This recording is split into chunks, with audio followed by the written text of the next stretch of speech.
on hoşna kirloşna yuk ahyolu baş kalış. Baş kalış yakın yu yitin ver voç. On hoy haygoça kirloç ayakır degez delah. Aş diz boş delah masih doş erdos.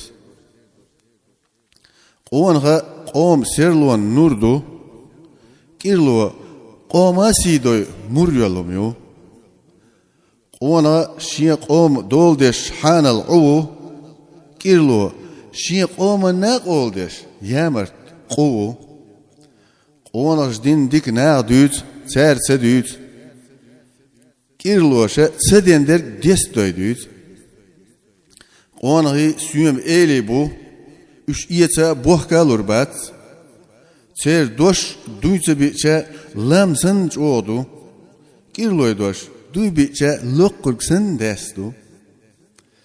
Kirloy süyem lay bu. Üç iyetse bohka lur bu. Ser dagtah saqdu mıttah qidu. Suam dolçah ilbdu. Çiga gullella xardangi erdangi. Muhbelç kondırsın som qaçış yoldur yol. Onhi orz diyorçah halı bu. Ne ost diyorçah ullah bu. Kirloy kötü oçah halı hulu. Ne ost diyorçah çat behkazlığını şlıyoruz gen nasüyet. Onhi şiyen doğuş gant diyetsahu diğerş diçi ben hıllı.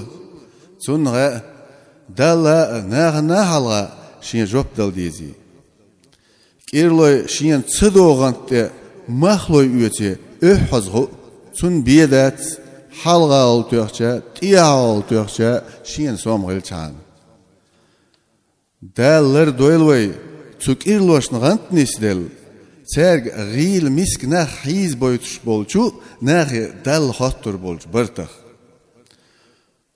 On hoşa gil çan godirdu bu berş duzurdu. Bu oxar so teselçah uz bezamsa beş bu on verş bu xartsona mastığır bu kirloşa haram rizqa ne kisnahlıyordu wa oz gilnan orz diyor şah yuturuyor çayozud yahyoç yeduruyor bu berş nerdel sağa laçordu xalq körtah on hoy xilah mahke dik doğurdu Xalq körtah kirloy xilah mahke bal bu surbu. On hoş diyendik nağz duyurdu. Kirloş bir an bala üç boğda böd. Xalqan koç bu surbu.